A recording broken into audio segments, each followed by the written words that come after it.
CMR shopping mall Dasara ధమాకా offers అద్భుతమైన offers తో పాటు అబ్బురుపరిచే స్పాట్ గిఫ్ట్స్. అరే నీ కుటుంబాన్నే కంట్రోల్ చేసుకోవడం చేతలైతే లేదు, రేపు నీ రాష్ట్రాన్ని ఏం కంట్రోల్ చేస్తావు నువ్వు? బిడ్డకి కొడుకు మధ్యలో ఆస్తుల పంపకాలలో పంచాయతీ నడుస్తూ ఉంది, దాన్ని సరి చేసుకోరు ఫస్ట్. మీరు బీఆర్ఎస్లో అది ఆలోచించుకోరు ఫస్ట్. అది ఆలోచించుకోవడం చేత కాదు, అది చేయడం చేత కాదు. బావకు నాకంటే ఎక్కువ పదవులు ఇస్తారు అని మరదలో ఇల్లు లీయేస్తూ ఉంది.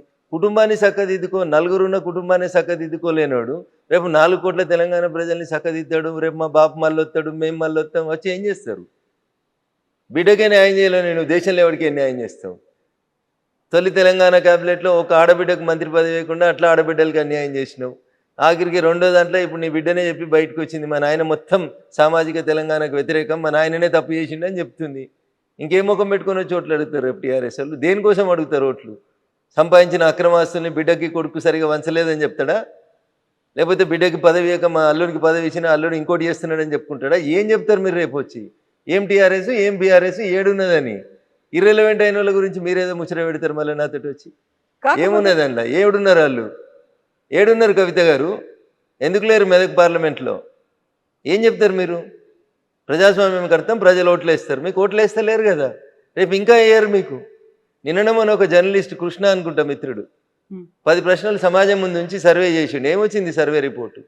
మాకు ఏం కాలే, మంచిగా ఉన్నామని బింకనాలు పొంకనాలు కొట్టి పొద్దుగాల బావ ప్రెస్ పెడితే పొద్దుగుకి ట్వీట్ పెట్టుడు, గివే కదా అలా పంచాయతీ, బావబొమ్మరిదిల పంచాయతీలే కదా. అలా ఏం చేస్తున్నారండి వాళ్ళకి? మీరు చూడు, నిజంగా నేను చాలా స్పష్టంగా చెప్పదలుచుకున్నా మీకు. ఈ 18 నెలల్లో గత ఏడాది నుంచి హరీష్ రావు గారు ఒక జిల్లాకు వస్తే దానికి పోటీ కేటీఆర్ గారు ఇంకో జిల్లాకు పోవాలి. హరీష్ రావు గారు ప్రెస్ మీట్ పెడితే కేటీఆర్ గారు ట్వీట్ పెట్టాలి, హరీష్ ట్వీట్ పెడితే కేటీఆర్ గారు ప్రెస్ మీట్ పెట్టాలి, బావ సిరిసిల్లకు పోతే మరి కరీంనగర్ పోవాలి. ఇది తప్ప వాళ్ళిద్దరి పోటీ పంచాయతీ తప్ప వాళ్ళు ప్రజలకు చేసింది ఏంది? ఏం చేసిర్రు? 10 ఏళ్ళలో మీరు చక్కదిద్దింది ఏందని? ఓ గ్రూప్ 1 పెడితే కోర్టుకు పోతుంది, గ్రూప్ 1 పోతుంది, గ్రూప్ 2 పోతుంది, గ్రూప్ 3 పోతుంది. అసలు ఎవరి కొంపల బంగారం వచ్చింది? మీ కొంపల తప్ప పక్కన కొంపల బంగారం రాలే. ఆఖరికి వచ్చిన ఆ బంగారాన్ని సరిగా వంచుతలేమనే కదా ఇలా బిడ్డి పంచాయతీ పెట్టిందంతా. దేని కొట్లాడుతున్నారు కవిత గారు వాళ్ళు? అన్నా చెల్లె దేని కొట్లాడుతున్నారు? బావమరదలు దేని కొట్లాడుతున్నారు? నేను మాట్లాడితే బీజేపీని నాకు ఏదో కేసీఆర్ మీద కోపం ఉంది, కేసీఆర్ కుటుంబం మీద కోపం ఉందని కింద మళ్ళీ పేమెంట్ బ్యాచ్లో 200లకు జీతం ఇచ్చి కామెంట్లు పెట్టిస్తుంటాడు కేటీఆర్ అనేటోడు. దుబాయ్లో సంస్థలు పెట్టుకొని సంపాదించుకున్న సొమ్ముతోటి. ఆడ కవిత అడిగిన దానికి సమాధానం చెప్పమను. మీ పతనం నాతోటే మొదలైంది, ఇంకా రేపు మొత్తం మిమ్మల్ని మొత్తం లేకుండా చేస్తాం ఇట్లే చేస్తే. మీరు ఈ పేమెంట్ బ్యాచ్లతోటి పైసలతోటి రాజకీయం చేయకూడదు దయచేసి. ప్రజలకు సేవ చేసి గెలువుండ్రి. నీ బిడ్డే నీ చెల్లె చెప్పింది కదా నాయనని మంచిగా చూసుకోమని, చూసుకో. పక్క రాష్ట్రం లేదో అయింది కదా జయలలిత గారికి, అట్లా కాకుండా చూసుకో, జాగ్రత్త పడు. రామన్న అని ప్రాధాయపడుతూ చెప్పింది కదా, పైసల పంచాయతీ కాదు, ముందు నాయనని కాపాడుకోరు. నీకు నాయనని కాపాడుకోవడం రాదు, చెల్లెని కాపాడుకోవడం రాదు, మంచి మా మీద ఇరుసుకపడ్డమనేది యూట్యూబ్ ఛానల్ పెట్టి పేమెంట్ బ్యాచ్లు పెడితే ఏమవుతుంది కవిత గారు? ఇప్పుడు బీఆర్ఎస్ పార్టీలోంచి, అంటే అప్పుడు ఉన్నటువంటి టీఆర్ఎస్ పార్టీలోకి మీరు బయటికి రావడానికి కూడా ఒక కారణంతో అని చెప్పారు. అదే కారణంతోనే మీరు వచ్చిండ్రా? నేను ఏమంటున్నా, వాళ్ళ కుటుంబ పంచాయతీలో మమ్మల్ని ఎందుకు లాగుతారు? మీ పేరు చెప్పారు కదా అక్కడ. పోనీరు, చెప్పేటోళ్ళు చెప్పుకుంటేనే, వాళ్ళకి ఎలా అవసరం వచ్చినప్పుడు ఇది చేసుకుంటారు. మనకెందుకు కవిత పంచాయతీ? వాళ్ళ సాగు వాళ్ళు చావనీరు. సో వచ్చినటువంటి రీజన్స్ అన్ని ఏంటనుకుంటున్నారు? ఇవన్నీ రీజన్స్ తోనే నేను నన్ను ఎందుకు బయటికి పంపిరేంది అనేది నేను బయటకు వచ్చినప్పుడు కుండ బద్దలు కొట్టినట్టు చెప్పిన. ఓకేనా? తిట్టేకాడికి తిట్టినా, శాపనార్థాలు పెట్టేకాడికి పెట్టినాం, చేసేకాడికి చేసినాం. ఇది కాదు కొట్లాడాలి వ్యతిరేకంగా నిలబడాలనుకున్నాం. ఏ నోరైతే కేసీఆర్ గొప్పోడు, తెలంగాణ గొప్పదని చెప్పిందో, తెలంగాణ తెచ్చుకుంటేందుకు ఆయన ఉపయోగపడతాడని చెప్పిండో అదే నోరు చెప్పింది. వచ్చిన తెలంగాణ నేను దోసుకొని పెడుతున్నాడు, మళ్ళీ ఎవరికి వస్తే వ్యతిరేకంగా కొట్లాడినేమో వాళ్ళకే ఇస్తున్నాడు అని మళ్ళీ కొట్లాడింది ఇదే రఘునందన్ రావు నోరు. మంచిని మంచి అన్నం, చెడుని చెడు అంట. సార్ ఇప్పుడు బీఆర్ఎస్ బీజేపీకి బి టీం కాదా? ఈ ప్రశ్న అడిగేటువంటి రిపోర్టర్లకి మీ క్వాలిఫికేషన్ ఏందని అడగాల్సి వస్తుంది. ఒక రాజకీయ పార్టీ ఇంకొక రాజకీయ పార్టీకి బి టీం ఎందుకు అవుతుంది? ఎందుకు అవుతుంది అంటున్నా. కేసీఆర్ అనేటోడు ఇఫ్తార్ విందులు ఇస్తాడు, మేము ఇఫ్తార్ విందులలో పాల్గొంటామా? పార్టిసిపేట్ చేస్తున్నారు కదా. వాళ్ళు ముస్లిమ్స్కి రిజర్వేషన్స్ కావాలని కొట్లాడతారు కేసీఆర్ వాళ్ళు, కాంగ్రెస్ కొట్లాడుతుంది. కాంగ్రెస్ బీఆర్ఎస్ ఒకటవుతుందా? బీజేపీ బీఆర్ఎస్ ఒకటవుతుందా? ఎట్లా అడుగుతారు మీరు ఆ ప్రశ్నలో అంటున్నా? ఏ సిద్ధాంతంలో పోలికుంది?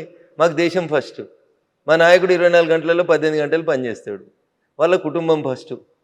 అవునా? వాళ్ళకి 24 గంటలు ఫామ్ హౌసే ఫస్ట్, వాళ్ళకి ఆస్తులు దోసుకోవడం ఫస్ట్, మాకు ఈ దేశం కోసం చచ్చిపోవడం ఫస్ట్. ఇక వాళ్ళకి మాకు బీఫ్ టీంలు ఎట్లయితే ఏం పొంతన ఉంటుంది? ఏం పోలికుందని అడుగుతారు? బీఆర్ఎస్కి ఏం సిద్ధాంతం ఉంది? బీఆర్ఎస్ తెలంగాణ తొలి ముఖ్యమంత్రి దళితుడే, చెప్పిన మాట మర్చిపోవాలి. తెలంగాణ ఫస్ట్ క్యాబినెట్లో మహిళలు ఉండరు, ఆకాశంలో సగం ఆడబిడ్డలు ఎట్లు ఇయ్యరో అంటాడు అవసరం వచ్చినప్పుడు. మళ్ళీ ఆయన ఇలా ఆడబిడ్డలు కనబడరు. రెండో క్యాబినెట్లో బీసీలు ఉంచారు. తెలంగాణ జనాభాలో 185% బీసీలు, ఎస్సీలు, ఎస్టీలు.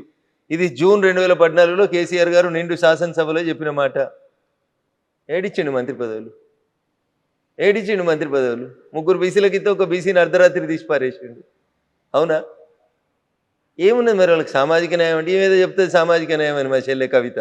పూలే బొమ్మ పెట్టాలి అసెంబ్లీలో. అరే మీ నాయన ముఖ్యమంత్రి ఉన్న 10 ఏళ్ళు ఏడున్నావు నువ్వు? ఏడున్నావు అంటున్నా. అప్పుడు ఎందుకు పెట్టలే పూలే విగ్రహం? అప్పుడు ఎంపీ నువ్వు, ఎమ్మెల్సీ ఎందుకు పెట్టలే? నాయన నేను పూలే విగ్రహం పెడతాను ఎందుకు పోయి పెట్టలే అసెంబ్లీలో? ఇలా దానికి సంతకాల సేకరణ అని ఓ రోజు కోదండరామ్ గారింటికి, ఓ రోజు లేని గద్దర్ గారింటికి, ఓ రోజు ఇంకోళ్ళ ఇంటికో ఏదో సంతకాలు చేస్తుంది. ఈ మీద ఉద్ధరిస్తున్న సమాజాన్ని అని తిరుగుతుంది. ఏం ఉద్ధరిస్తుంది? నవ్వుతురు జనాలు. 10 ఏళ్ళు పెట్టడం శాతకాలగాని ఈమె ఇలా పూలే పేరు చెప్పుకొని తిరుగుతుంది. సామాజిక తెలంగాణ అంట. మీ నాయన చేసిందే నువ్వు చేస్తా ఉన్నావు. ఎట్లా వస్తుంది మీతోటి సామాజిక తెలంగాణ? మాతోటి వస్తుంది కవిత గారు. మేము 170 మందికి ఇచ్చినాం కేంద్ర క్యాబినెట్ లోపల. వాళ్ళు ఇయ్యలే, టీఆర్ఎస్ వాళ్ళు ఇప్పుడున్న కాంగ్రెస్ వాళ్ళు ఇయ్యలే. మీరేమో టీఆర్ఎస్ మా బీ టీం అంటాడు, బీఆర్ఎస్ వాడేమో కాంగ్రెస్ బీజేపీ ఒకటి అంటాడు. ఎందుకు ఒకటైతాం అంటున్నా? మాకు ఎవరితోటి ఏం అవసరం ఉందని ఒకటైతాం? మాకు ఏం అవసరం వాళ్ళతోటి? మా సిద్ధాంతానికి వాళ్ళ సిద్ధాంతానికి పొత్తు ఎక్కడుంది, పొంతన ఎక్కడుంది, సారూప్యత ఎక్కడుంది? 30 ఏళ్ళు దేశాలకి అధ్యక్షులుగా వాళ్ళే ఉంటారు. ఒక పార్టీ ఉంటే ఆ పార్టీకి మొత్తం వాళ్ళే, జీవితకాలం వాళ్ళే అధ్యక్షులు, జీవితకాలం వాళ్ళే ప్రైమ్ మినిస్టర్లు ఉండాలి, వాళ్ళ కుటుంబాలే ప్రైమ్ మినిస్టర్లు ఉండాలి. వాళ్ళతో మాకు పోలికి ఎక్కడిది? టీఆర్ఎస్ వాళ్ళు అంటారు కాంగ్రెస్ బీజేపీ ఒకటి అంటారు. ఎట్లా ఒకటి అవుతుంది? ప్రతి 3 ఏళ్ళకి ఎవరున్నా సరే మేము అధ్యక్షుడిని మార్చేస్తాం, ఎంత పెద్దోళ్ళనైనా కానీ. మ్యాక్సిమం అంటే 2వ అవకాశం ఇస్తుంది మా పార్టీ. ఎట్లయితుంది కవిత గారు? ఎట్లా బీటీం అవుతుంది బీఆర్ఎస్? ఏ లెక్కన బీటీం అవుతుంది చెప్పు? ఏ సిద్ధాంతం ప్రకారం బీటీం అవుతుంది? కాంగ్రెస్ వాళ్ళది నోరా మోరా వాళ్ళు ఆలోచించుకోవాలి. రాహుల్ గాంధీ అంటాడు ఓటు చోరీ అయింది అంటాడు, ఎంపీ ఓట్లు చోరీ అయినాయి అంట. ఏం మాట్లాడతారు కవిత గారు? ఈయన ఇట్లా మాట్లాడతాడు కేటీఆర్, ఆయన అట్లా మాట్లాడతాడు. ఏం మనుషులు వీళ్ళు అసలు? ఓటు చోరీ అవుతుంది అంటే ఏంది? నువ్వు ఎవరిని అవమానిస్తున్నావు? ఎంపీలను అవమానిస్తున్నావా? నీ పార్టీ ఎంపీలను అవమానిస్తున్నావా? నీ పార్టీ ఎంపీలు ఎట్లా నువ్వు చెప్తున్నారు? వాళ్ళు ఆత్మప్రబోధానుసారం వేస్తే వేసి ఉంటారు. ఆడ విప్పలేదు కాబట్టి వేసి ఉంటారు. దానికి ఎవడు ఏం చేస్తాడు? ఇండి కూటమి ఎంపీలు వేస్తే వేసి ఉంటారు. నీకేంది ఉంటారు? నీకు నియంత్రణ లేదు. నీకు పార్టీ మీద నియంత్రణ లేదు, మీ ఎంపీల మీద నియంత్రణ లేదు, ఎంపీలకు నీ పార్టీ అధికారంలోకి వస్తుందనే విశ్వాసం లేదు. సో ఎవరుంటారు నీతో పాటు? ఎందుకుంటారు? పడవ మునిగిపోతుందని తెలిస్తే ఈత వచ్చిన వాళ్ళంతా పడవలకి వెళ్ళి దుంకి వెళ్ళిపోతుంటారు కవిత గారు. మునిగేదాకా ఎందుకుంటారు పడవలో? ఎప్పుడు అవకాశం వచ్చినప్పుడు అప్పుడు అటు దుంకి వెళ్ళిపోతూనే ఉంటాడు కదా. మునిగిపోయే పడవలు ఏ రాజకీయ నాయకుడు ట్రావెల్ చేస్తాడు? సో ఇప్పుడు మీరు ఈ మాటలన్నిటిలోనూ ఓట్ చోరీతో పాటుగా అన్నది సిబిఐ, ఈడీలు, ఐటీ ఈ అన్నిటినీ త్రిశూల వ్యూహాన్ని అమలుపరుస్తున్నారని అదే రోజు కదా రేవంత్ రెడ్డి కూడా కాళేశ్వరం ప్రాజెక్ట్ మీద సిబిఐకి ఇస్తోంది అని. మీరు ఈ ప్రశ్న రాహుల్ గాంధీనో రేవంత్ రెడ్డినో అడగాలి. కాంగ్రెస్ వాళ్ళు చేసిన తప్పులకు వచ్చి బీజేపీ వాళ్ళని సమాధానం చెప్పమంటే మాకు ఏం అవసరం ఉందని సమాధానం చెప్తాం. ఆ ట్వీట్ చేసినప్పుడు కింద మీరు కౌంటర్ పెట్టాలి.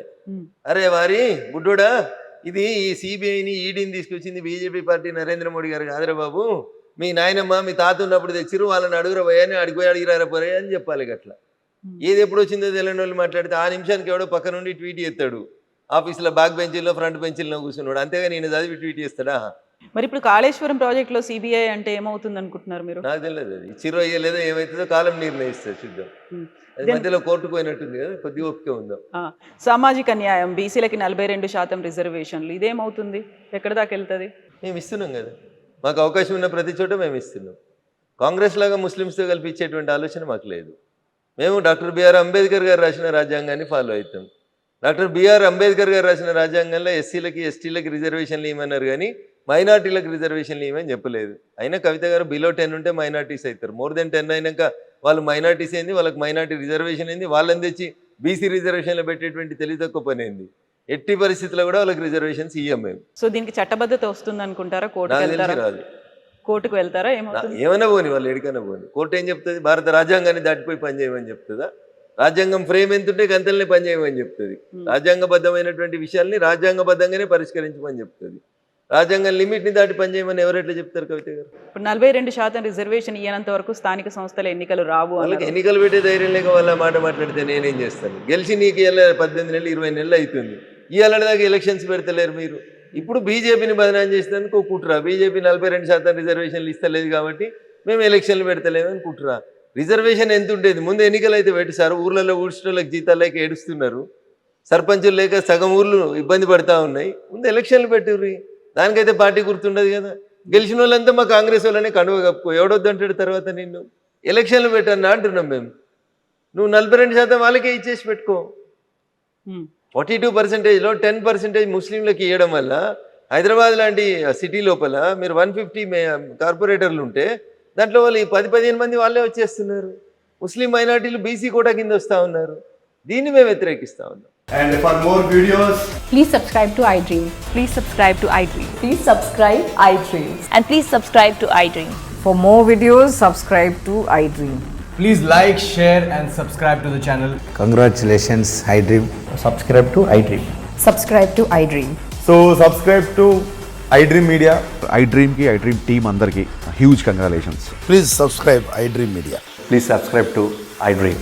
Subscribe iDream. Please subscribe to iDream. iDream అంటే నా కళల ఛానల్ సబ్స్క్రైబ్ చేసుకున్న నోరు తిరుగుతలేదు, మీరైతే గంట గుర్తు కొట్టండి. For more such videos, please subscribe to iDream. Subscribe to iDream. Please subscribe to iDream. Please subscribe iDream Media. Please do subscribe to iDream. Please subscribe to iDream Media. For best entertainment and information, please subscribe iDream. And don't forget to subscribe to iDream.